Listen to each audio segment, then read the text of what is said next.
Welcome to Good Morning Hospitality, your one-stop shop for the latest news, noteworthy trends, and thought-provoking discussions across the industry. From hotels to short-term rentals to all things travel and hospitality, you'll find each episode equips you with the information that you need to start your week. Join us on Good Morning Hospitality every Wednesday, wherever you get your podcasts.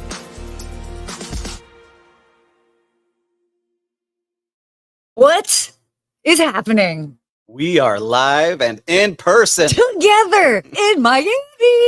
at the Miami studios live. Ooh. Oh, this is exciting. It's very exciting. I know. Yeah, we get to be here. This is our second one, but this time she's in my neighborhood. I know. In our offices. In the studio. In the studio. This is so fun. So I happen to be here for a couple of things. For those that have been following around, I've been all over the country for the past week. So of course it only makes sense to just end. Be here. I know. End the trip here. Tell them where you've been going, because it's amazing to see you travel all over the country before you're in the studio this morning. Oh, yeah. Okay, wait. So first of all, good morning, everybody. Let us know where you're joining from. Jeremy was asking me why I'm not wearing a robe. So first of all, we all know how I feel about robes. But one of the gifts I got a couple days ago, whatever day it was, I got a really fun robe from Omni Hotels, and I actually sent it back home because, Jeremy, my suitcase would be way too heavy if I started just collecting all the things that I've been given over the past couple of days. So I actually mailed it home. So maybe next week from my home studio, I'll wear my new Omni and Southwest robe. Fancy. It's very, it's actually, I saw the room setup was beautiful. It's an UGG bathrobe. So it's actually very nice. So I will give them that. So, bonjour, hello, Maurizio. Oh my gosh, you're hello. Why are you saying bonjour? You should say it in Italian. Come on. All right, guys. So where have I? Okay, so been to a lot of places. Last week we didn't do the live. No, we did not, but we missed you all. We felt the difference. Yes. And when we're here live with you all, it's great to see your answers and your questions and reacting to the stories. Totally. So we had to bring it to you this time because Sarah is so busy. She's going. Where are you going after this? Okay, well, so after this, I'm going. Well, I'll be home next week, but then I'll be going to Cabo, Costa Rica, and then I'll be back in Miami. But last week, why we didn't? Oh, buongiorno! Oh my God, hello. Sorry, my coffee clearly has not kicked in yet, and all of my different languages that are going through my head have not started coming to play. So thank you, Maurizio. Buongiorno. Okay. So last week I was at AHOA, the Asian American Hotel Owners Association, massive conference. They had 8,000 attendees. Crazy. That's insane, in Orlando. And it was such an awesome honor. At the very time that we were going live, I was actually moderating the CEO panel with a bunch of CEOs. So from Best Western, Wyndham, Choice Hotels, Sonesta, Motel 6, and Extended Stay America. So it was so much fun. And we had Mr. Wonderful speak after us. I saw that. You were big time. When I was looking at the pictures coming through there and everyone posting on social media, I was like, there's Sarah. Yeah. Look at her. Oh my God. Big time. It was a lot. It was so much fun. And it was a little bit of pressure. We had 30 minutes only and we had 6 panelists. So my job was to really just keep it flowing and make sure everybody felt like they had an equal amount of time to share something. And then we got some laughs too. Was it worth going and learning? 100%. 100%. It was really good. Especially if you have any hotels, whether you're a hotel owner, operator, you have a franchise, if you are under any of those umbrellas of those brands, definitely worthwhile going and networking. And I have to say, they know how to throw a party. I saw it with Rupesh DJing. Yeah. Oh, Rupesh DJ'd. Yes. So shout out to Rupesh. I'm so proud of him. He is like, he was a DJ. That was his first business when he was a teenager. See, that's the entrepreneurial lifestyle. That's where I was at. So I think you start that way. You become an entrepreneur. Totally. That's going on. Totally. So he's been DJing around the world, and it was very cool for him to sort of bring it back and DJ there. So then I did a thing, Summit at Sea, which is basically like a TED Talk on a cruise ship. Really great, eye-opening, learning about all sorts of different topics. And then a really cool marketing class with a guy. He was the CMCO of MasterCard. CMCO, okay. Yes. Chief Marketing commercial officer. Yes, exactly. We got it. Exactly. It's so wonderful. And then, wow, guys, it's been quite a week. A lot. Then you're at Sea Trade. Now you're here in the office. Well, and then the most important thing, 2 days ago, I did a solar eclipse flight with my friends, Southwest Airlines and Omni Hotels. Shout out to them, by the way. Shout out to Omni as a fellow hotelier for really thinking ahead and doing the strategic partnership with an airline. I didn't really see other hotels doing that. No, I was looking. I didn't see anything else. So I thought that was really cool. It was very cool. And it was such a fun flight. We had to stay at Omni Hotel before, afterwards. It was really great to be a part of. A little challenging to see the eclipse. Yes. I was watching some of the video of you like tucked underneath the window, looking up through the seats. You had to like look up in the, it was like, okay, at this angle, we can get it.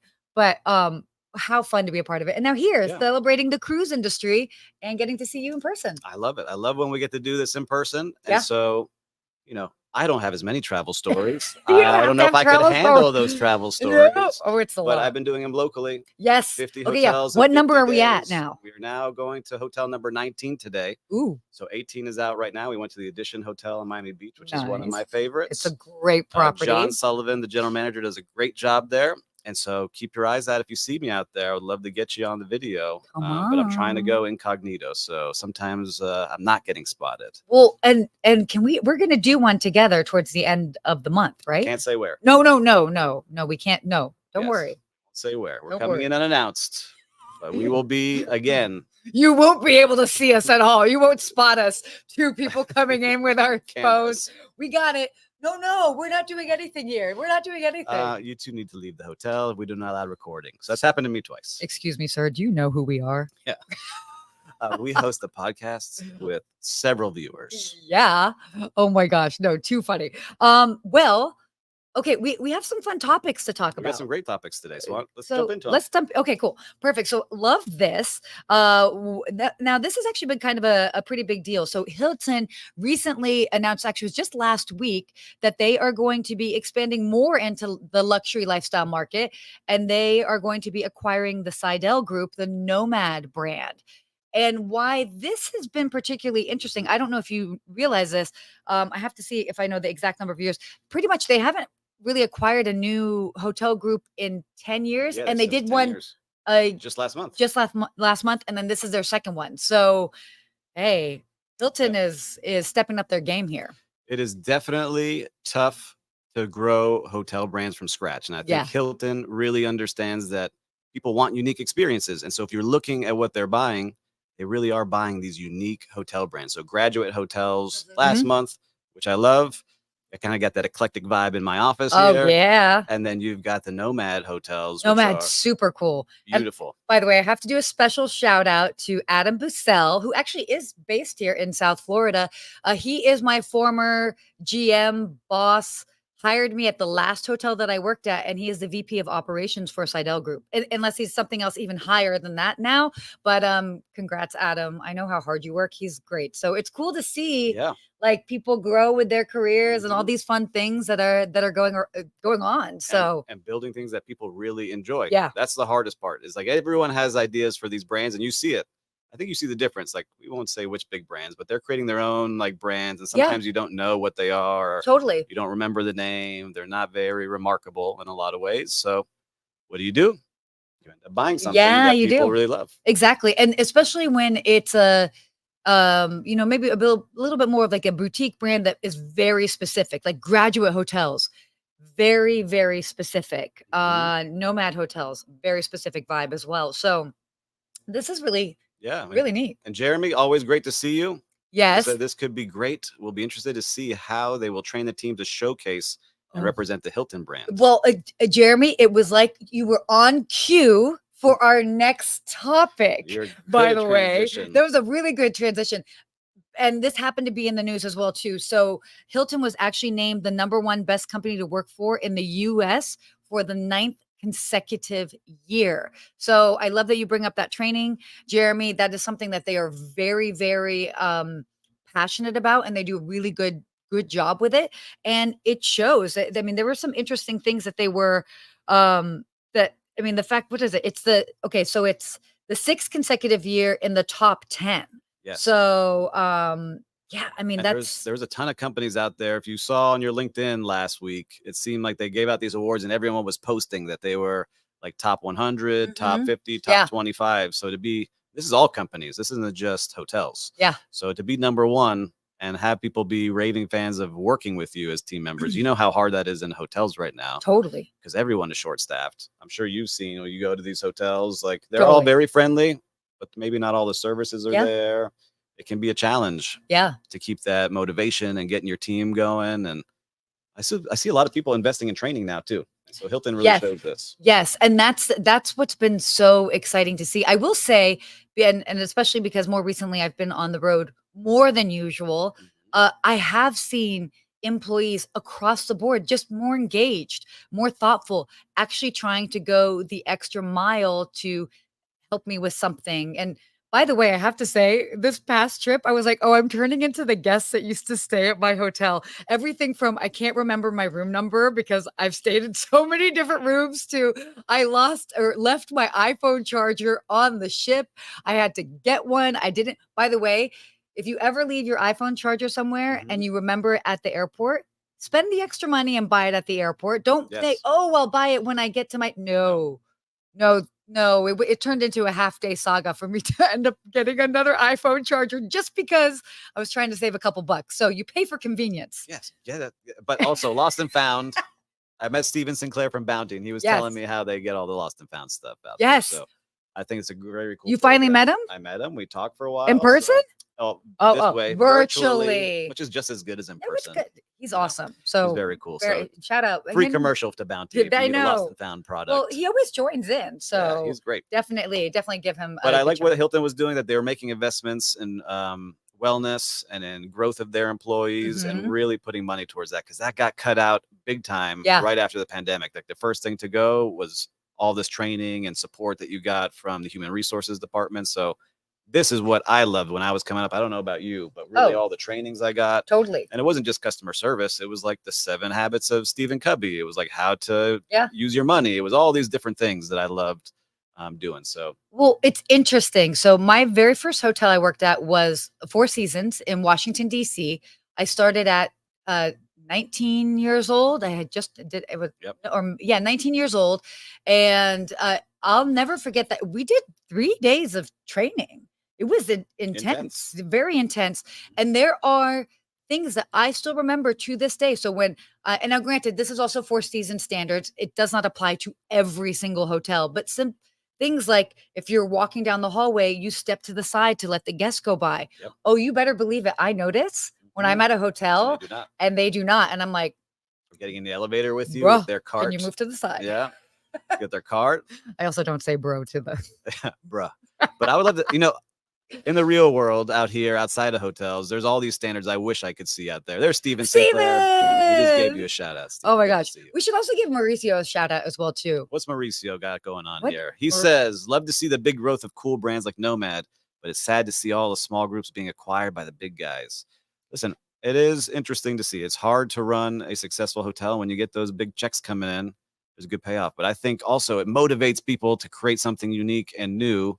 And you're starting to see that with some of the people creating like some of these landscape hotels. You're starting to see people create their own one-off brands. So look, keep it going. And I think that you'll see some new cool brands coming up. Yeah, definitely. And by the way, since we did a shout out to Steven Sinclair, we will also do a shout out to Mauricio because Mauricio is with Bellino Fine Linen. Ooh. By the way, I sleep on his sheets. That sounded really odd. That is the commercial. But that is Clip it. No, they're my favorite. They really are my favorite. They keep me cool. Wow, we're just turning into a sheet commercial right now.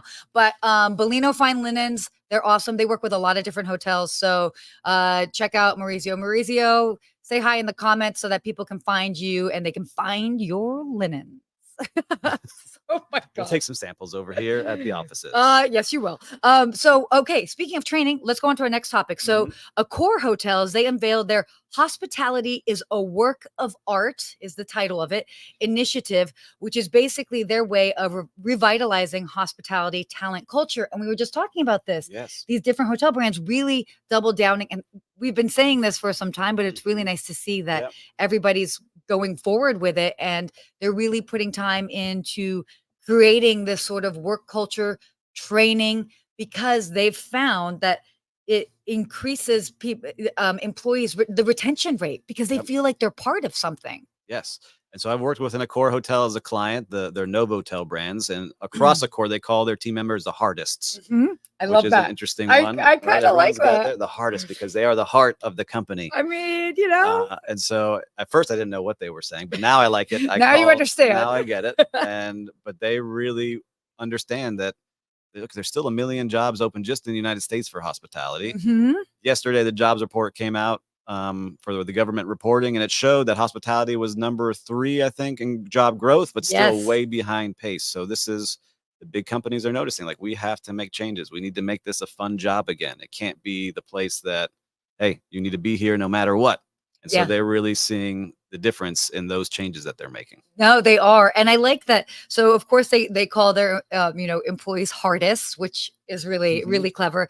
But then they also have sort of these different pillars or like themes, so to speak. So they have the one that's the be all you are, which really represents diversity and inclusion, which by the way is what we are in the hospitality industry. We have everybody from all different backgrounds, walks of life, cultures, all of that are not only working in hospitality, but are coming through our doors of our respective businesses. What's been interesting, I thought this was kind of a cool note. Shout out to my ladies out there. 28% of Accor's hotel general managers are women. So that's kind of awesome. And they're expected to grow to about 40% by 2025. Which is pretty. That's an interesting stat. I didn't realize that for Accor because that hotel here in Miami that I work with, the entire executive team was women. Oh. And so I walked into a room and I was like, I've never seen this. It was all women. That's kind of cool. Yeah, general managers, marketing, sales, HR, everybody. So that's awesome. I think they were onto something. A great hotel. Yeah, very cool hotel. So just some of the other pillars just to share with you guys. They have Grow and Create Your Path, which is sort of their hospitality school of life. Love that. They have Work with Purpose. Again, it's giving Hardists the opportunity to create memorable experiences for guests while also making a positive and sustainable impact within the local community. Very important. And then Enjoy and Feel Valued, which is really representing Accor's recognition and appreciation of its Hardists. So I love it. And so if you're listening out there right now live, what is something that you really value in working for a hotel or a hospitality company? What's most important to you? Yeah. It could be, is it flexibility? Is it the training? Is it the pay? Is it the benefits? Let us know in the comments so that we can share that with all the people listening out there. Yeah, definitely. So love what they're doing at Accor. But okay. Let's talk about next up. So I'm actually curious to hear your thoughts on this because you dabble a little bit more in this world. I know we've got Will in the background who's probably going to have a lot to say. But Hawaii is considering banning short-term vacation rentals amid this housing crisis. So, okay, let's just break this down and understanding the housing crisis in general and what's going on in Hawaii. And I was just in Hawaii and I can understand this. Right. So obviously it's an island. You can only go so far out and then you got ocean. So there's only limited real estate really. And so what they found it certainly with the pandemic and just trends in general, more and more people are buying a property there, which is raising the prices of these properties, and they're doing Airbnb, short-term rentals, you name it. And the locals are really having a hard time still affording living there. Now that combined with the fires that happened in Lahaina, terrible. They had a lot of locals were displaced and they've been living in hotels and they're still living in hotels because there's no affordable housing for them. Right. I even spoke with a pretty big hotel chain that I won't say the name, but they reached out to me to figure out different ways of outsourcing because they can't act until they end up building facilities to house their employees. They're having a hard time attracting talent because it's just so expensive to live there. Yeah, it's tough. So all of that considered, that is why Hawaii is considering banning short-term vacation rentals. And I want to know what you think. I know it's tough. It's hard. And we've seen it already. Like New York City did it. Right. So we've seen big cities that say, we're going to make these changes and they do it. And it affects a lot of people's livelihoods. Mm-hmm. Now, I also understand the other side where we need places for people to live. It's happening here in Miami, Yeah. where, Sarah and I are sitting right now.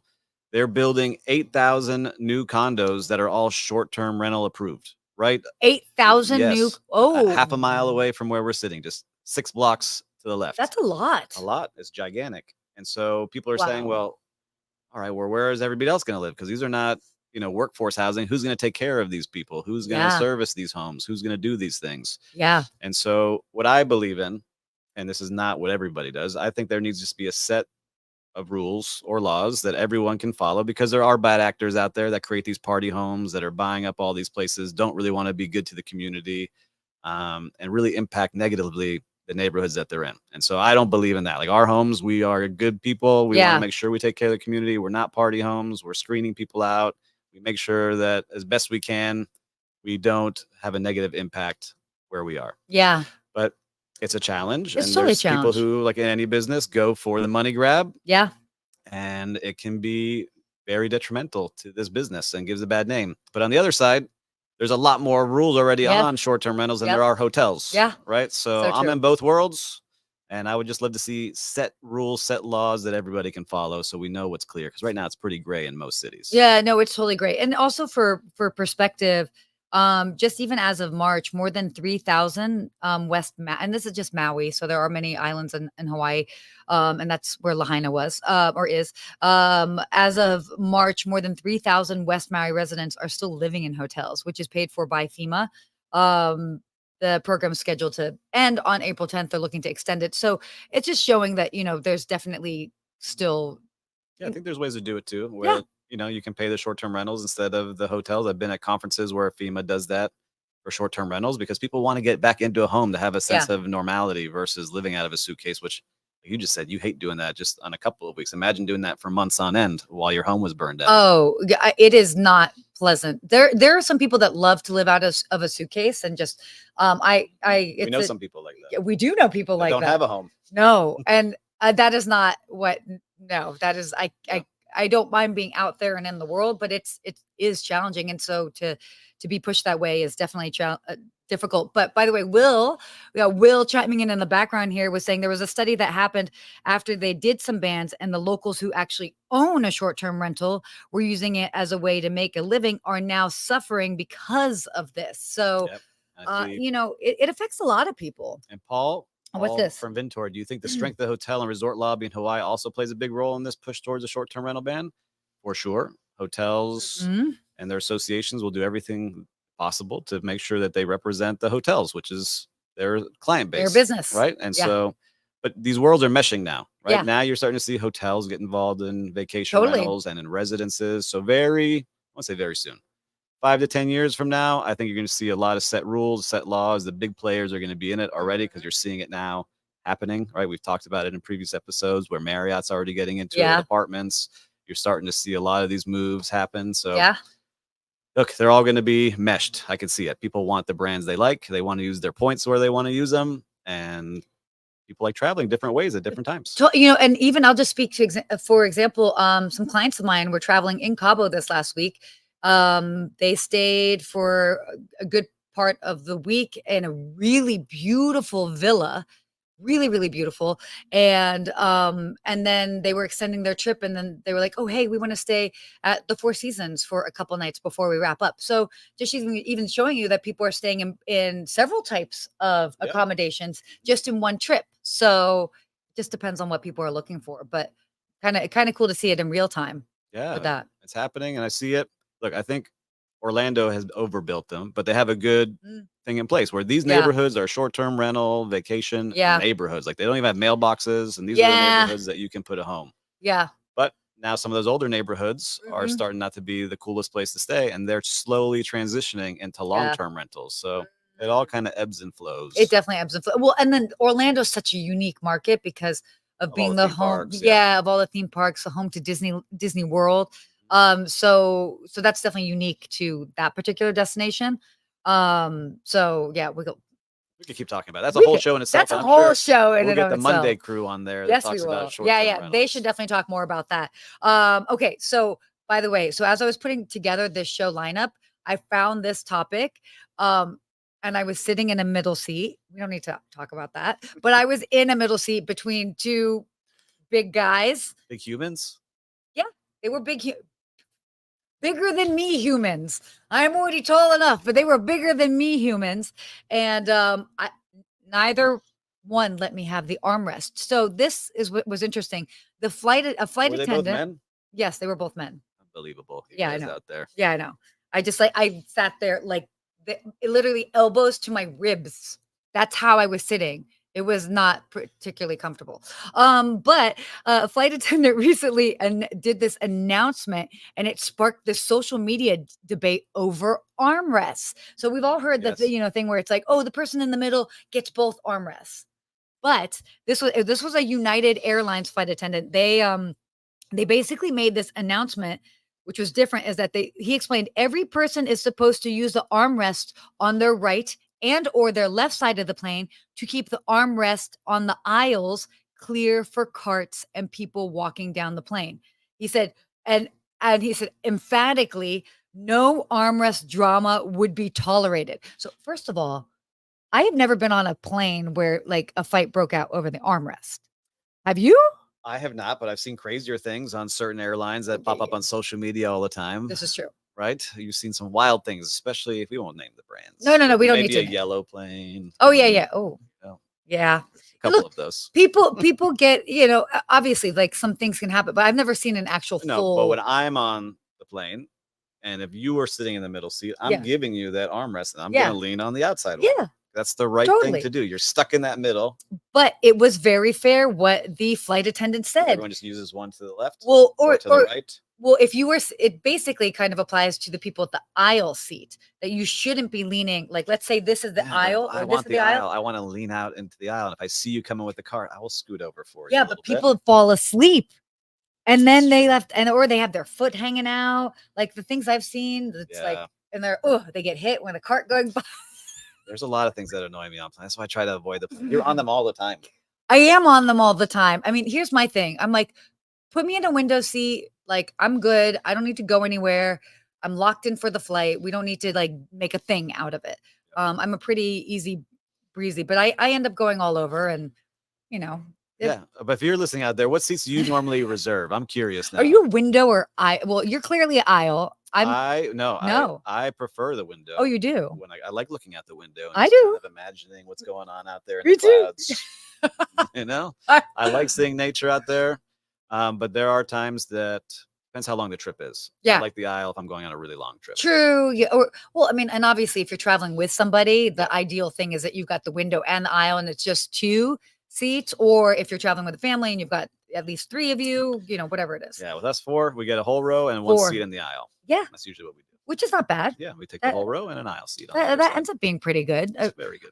It's always interesting seeing how different people travel, but it's people get so passionate about flights, but to me, it's like it's all about the end destination. We got window seat. Window. That's right. Mm-hmm. Yeah. When I don't, I actually realized because I always sit in the window seat, but recently, just because I travel so much, and sometimes I'll like come home on an earlier flight, or just things are, I find myself on different flights, and so sometimes I get stuck in the middle seat because I just want to get home. Yeah. Fine. I actually found that I kind of get a little bit of motion sickness. Middle seat. That I didn't realize that I would get because I'm always looking out the window. And I didn't think that I had any sort of motion sickness sensitivity, but so are you saying you're puking into the vomit bag in front of you, Sarah? No, we are past those years. But that's bad news. Bad news bears. That's crazy. Okay. In honor of time, but I mean, we're hanging out. Also, we're hanging out in person, so we're gonna enjoy ourselves. Why don't we go ahead and do our real-time recap? I love it. So real-time recap is, look, today is a teacher planning day for all of the kids here in Miami-Dade. Okay. But I got to give a big shout out to my kids' school because they have been doing some awesome things for the eclipse that was going on this week. They were hyping them up. They got them all free glasses. Oh, that's cute. They brought in scientists to explain what the eclipse was like. They all went out there to go see it together, took pictures, sent it to the parents. Awesome to see because we couldn't do it with our kids while they were in school. So that's a good way of hospitality in school. You don't really That's see. I think a awesome. nice little touch. Look, I've been to so many different hotels this week, but I love seeing it when hospitality gets out of the hotels and gets Oh, into the real world. totally, totally. And what a wonderful way to kind of get the kids all excited about it and like get the classes and you're right. I mean, teaching really is an element of hospitality Yeah. because you're I don't know caring how and they do it. they're There's a teacher they I are tell them every day, I was heroes. like, I don't know how you all do this every day. I They can barely handle really 2. are heroes. Oh goodness, where do I begin in my real-time recap? You've been everywhere. What's been your favorite gut feeling, your favorite hospitality of all the places you went in the past week? You've been in multiple cities, multiple types of travel, multiple types of hotels. What's been your favorite? You say, right now I'm going again. Oh, I really was wowed by the Omni PGA Frisco. That property is stunning. Everybody there was so nice, so helpful, and it really is just they do a fantastic job. So if you are into golfing, this is definitely the place for you. And it was cool because you're in. I mean, so you're in Frisco, so you're about 45 minutes out of Dallas.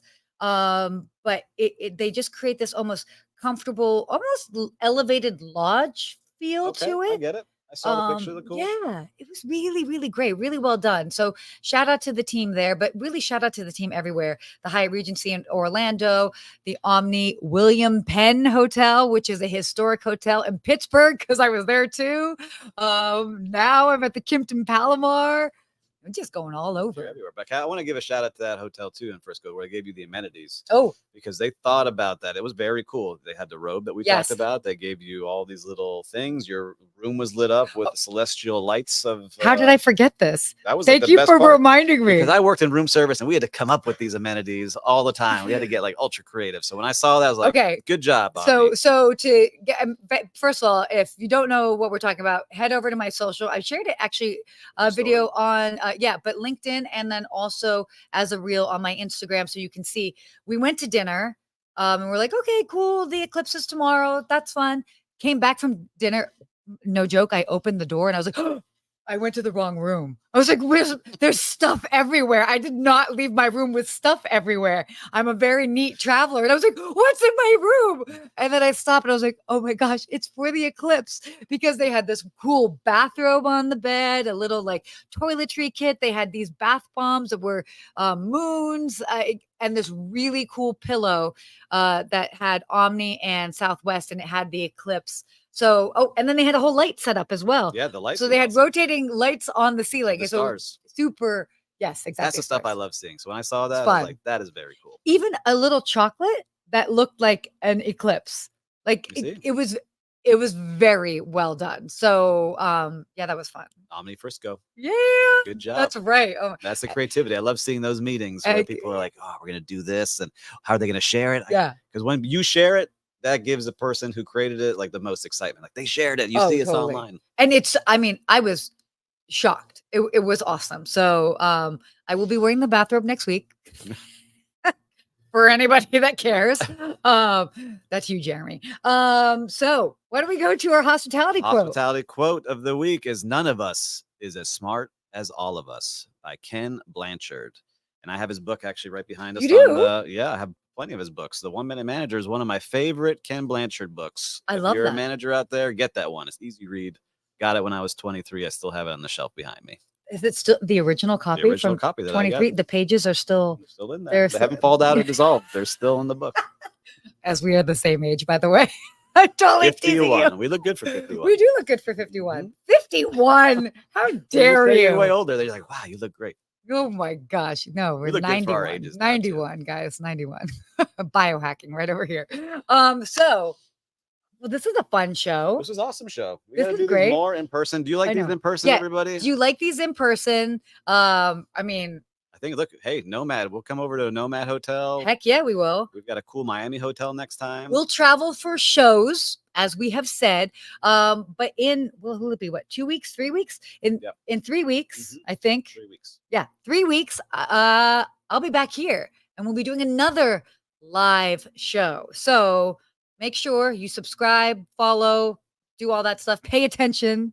Yes, and we would love to see you there.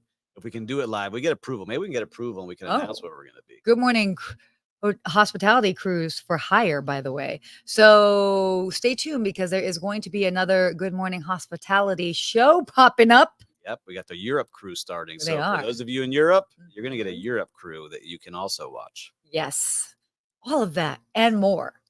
But don't forget your first true love. Will's saying it's a secret. I won't say what's going on. Oh my God. Sorry, secret, Will. Secret. We Secret. didn't know. Oh Secrets. my gosh. Planted a Oh seed. my gosh. Well, there we go. So there you have it. That's our live show. Hopefully you guys enjoyed it.